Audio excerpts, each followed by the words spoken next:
Halo teman-teman Story Nema, udah boker? Seperti biasa buat kalian yang baru gabung di sini selamat, karena kalian hidup.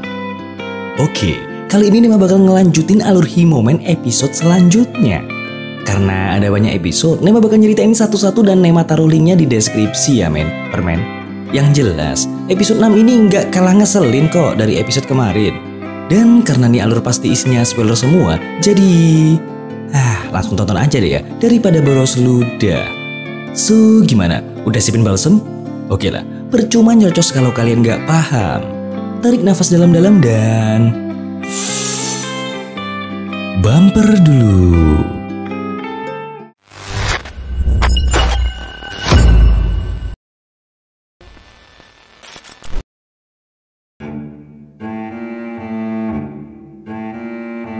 Pulang kerja, Yuriko ngedenger So lagi ngomong sendiri di kamar tuh.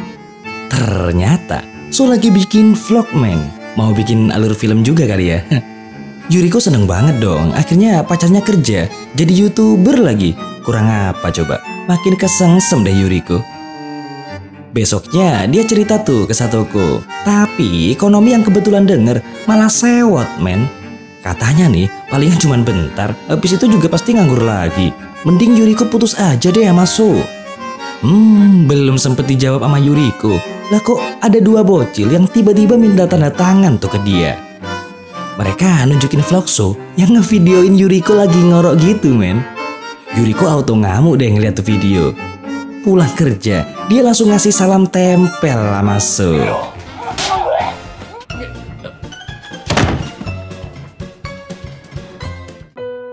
Alhasil, So balik lagi deh jadi pengangguran. Kayak malam ini nih So nongkrong di warung Abasiri sambil cerita kalau Yuriko ngelarang So YouTubean lagi. Nggak sengaja, seorang pelanggan Abasiri yang terlihat anggun, dewasa dan keibuan ini ikut dengerin curhatan So. Dia bahkan nawarin So sebuah kerjaan. Oh iya, nama nih mbak gemes Mika ya Jadi, Mbak Mika ini seorang pengusaha sukses yang kebetulan lagi jomblo gitu. Cocok lah ya kalau buat Cak Seto. Akhirnya nyampe rumah, So dengan kebanggaan yang hakiki ngasih tahu Yuriko kalau dia sekarang udah kerja loh. Tapi karena saking seringnya ketipu kali ya, Yuriko jadi nggak gampang percaya tuh. Ya siapa tahu So bohong lagi ya kan. Lagian Yuriko juga masih sakit hati gara-gara konten So kemarin. Keesokan harinya, So nyamperin Mika di tempat janjian buat tanda tangan kontrak. So masih belum tahu sih kerjaannya apa. Tapi asal dapat kerja aja dia udah seneng. Apalagi pas Mika beliin pakaian bermerek segala. So makin seneng tuh. Nah, pas lagi nyoba-nyoba baju di toko inilah So kegep sama Konomi nih Didokumentasiin deh tuh sama Konomi. Terus diupload ke IG sama TokTok biar netizen 62 tahu kalau So lagi sama cewek lain. Biar dibully gitu kali ya. Padahal So juga baru tahu loh kalau dia kerja sebagai pacar bayarannya Mika. Dan dia mesti pura-pura jadi seorang pengacara gitu Ya emang bener sih, So kan emang pengacara alias pengangguran banyak acara. Jadul amat. So awalnya sih nolak, tapi karena dia mesti bayar denda kalau ngelanggar kontrak, nggak jadi deh. Mau nggak mau dia mesti nurut tuh sama Mika. Alhasil So mesti pura-pura di depan bapaknya Mika dan calon yang dikenalin bapaknya itu. Mika bahkan ngomong kalau mereka udah tunangan loh. Si bapak sih nggak keberatan asal anaknya bahagia aja. Bapaknya Mika malah pengen anak perempuannya itu cepet nikah dan berhenti jadi pimpinan perusahaan. Sementara calonnya Mika yang gagal ngedapetin sih kayaknya nggak terima gitu aja sama keputusan si bapak. Cuman kalau di depan sih nggak protes apa-apa. Terlanjur tengsin kali ya. Dan yang lucu dan bikin meleleh nih, ngelihat hidangan yang legit di atas meja, So masih sempet-sempetnya inget sama Yuriko loh Dia bahkan sampai ngebungkusin tuh. Ternyata nih, Konomi udah ngerekam semua kejadian itu dan langsung ditunjukin sama Yuriko. Walaupun udah ada bukti konkret, Yuriko tetap aja masih gak percaya kalau So selingkuh. Pikir Yuriko sih palingan juga salah paham lagi kayak kapan hari. Si dokter kampret yang lagi nguping kayak biasanya sampai gak habis pikir tuh Gimana caranya So yang pengangguran bisa gampang dapetin cewek? Gak cuman satu lagi, dua. Apa-apaan coba? Kepala perawat yang tahu keluhan dokter Ikeme akhirnya nyaranin tuh dokter buat nunjukin kelemahannya biar bisa ngedapetin cinta Dek Yuriko. Di tempat lain, Mika ngintilin So pulang ke rumah Yuriko tuh. Di sana, dia juga nawarin perpanjangan kontrak dan bakal ngejamin hidup So dengan syarat dia harus putus sama Yuriko. Belum sempet So ngasih jawaban, tiba-tiba Yuriko pulang, men. Tanpa basa-basi, Mika langsung minta Yuriko nyerahin So ke dia. Soalnya Mika yakin kalau dia bisa bikin So jadi pengangguran sejati. Ada-ada aja. Sementara Yuriko yakin kalau dia bakal berhasil ngerubah So nggak jadi pengangguran lagi. Terjadilah perdebatan sengit di antara para pabrik kental manis di sana. Pengangguran aja direbutin, duda dong. Ya nggak, Cak Seta? Endingnya sih, Mika nyuruh So milih salah satu di antara mereka berdua. Asli, cuman di film men pengangguran jadi rebutan kayak gini. So yang galau mikirin jawaban, akhirnya ngusulin agar mereka bertiga tinggal seatap. Alhasil,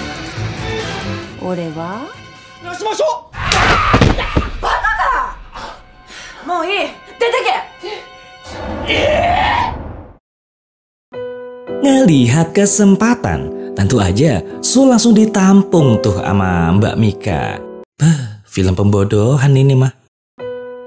Di tempat kerja, Yuriko kelihatan frustasi banget tuh habis ditinggalin So. Ngelihat itu, dokter Ikeme nggak mau ngelewatin kesempatan ini dong. Dia menuruti saran kepala perawat buat nunjukin kelemahannya di depan Yuriko. Nggak cuman itu men, nih dokter kampret juga nembak dek Yuriko loh. Ya jelas ditolak lah, tapi nih dokter kampret malah... lah kok tiba-tiba aja So nongol. Tanpa babi bu, Yuriko langsung cabut men. So berusaha ngejar sih, tapi dihadang tuh sama nih dokter kadal. Sialan emang. Di sisi lain, Mika nerima telepon dari bapaknya. Si bapak bilang kalau dia pengen ngumumin pertunangan Mika di depan para petinggi perusahaan. Ngedengar itu, Mika mulai ngebujuk So lagi men. Dia bahkan sampai buatin ruangan khusus biar So bisa males-malesan kayak Sultan. Tapi kali ini bukan cuma perpanjangan kontrak men.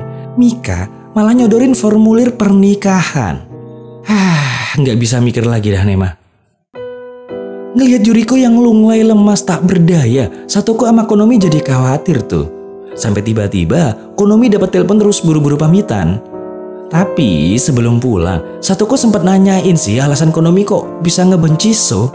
Ternyata nih, alasannya karena bapaknya Konomi ini adalah seorang pengangguran juga. Bahkan lebih senior dari So. Dan karena ayahnya itu, ibu Konomi selalu bersedih men. Sambil berjalan pulang, Yuriko tiba-tiba keinget So. Selama ini, So selalu ada saat Yuriko sedih dan butuh pertolongan. Karena itu, Yuriko ngirim WA nih ke So. Yuriko kangen dan nunggu So pulang ke rumah. Sebuah pesan yang tentu aja bikin So super duper galau men. Milih jadi pengangguran tapi sultan atau milih hidup bareng Yuriko? Kelar dan rapi, So ternyata nyamperin Mika buat nyerahin formulir pernikahan. Diterima aja tuh sama Mika tanpa dicek dulu. Dan rapat pimpinan pun dimulai. Sebelum Mika ngumumin pertunangannya, tiba-tiba si calon gagal kemarin nyela men.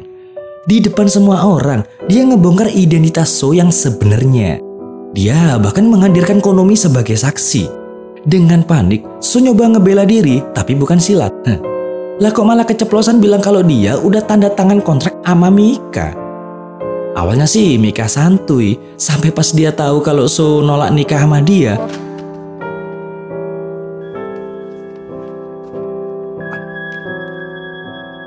Seketika, Mika panik men.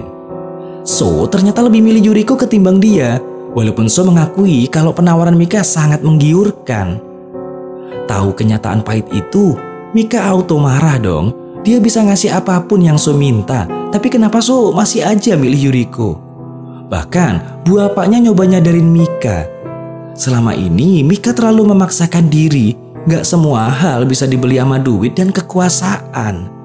Selain itu, So dan bapaknya juga coba ngingetin agar Mika bisa lebih santuy dan menikmati sisa hidupnya. Ya asal gak kebablasan kayak So aja. Madesu. Ngedengar perkataan orang-orang di sekelilingnya membuat Mika sadar akan kesalahannya. Sementara itu, ngelihat Mika berubah, nih cowok kampret jadi kebakaran jenggot, kumis, rambut, pokoknya semua bulunya kebakar deh. Soalnya rencana busuknya untuk merebut perusahaan Mika gagal. Konomi yang tahu kalau So sangat mencintai Yuriko, akhirnya malah ngebalikin duit dari mantan calon Mika terus ngacir dari tempat itu. Sebelum pulang, So nerima sejumput duit dari Mika. Nggak banyak sih, cuman cukup buat ke pemandian bareng Yuriko. So pun langsung lari ke rumah Yuriko dengan cinta membara. Asik. Nggak diduga sama tukang kunci manapun. Di rumah, dia ngeliat Yuriko lagi ciuman sama si dokter kampret sampai episode 6. Kelar.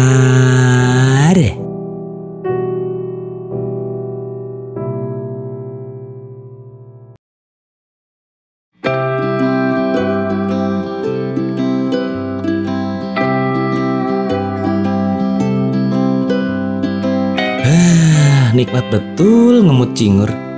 Buat para balsemer, tetap jaga kondisi dan pikiran ya men, biar kalian selalu sehat kalau nonton story ini mah.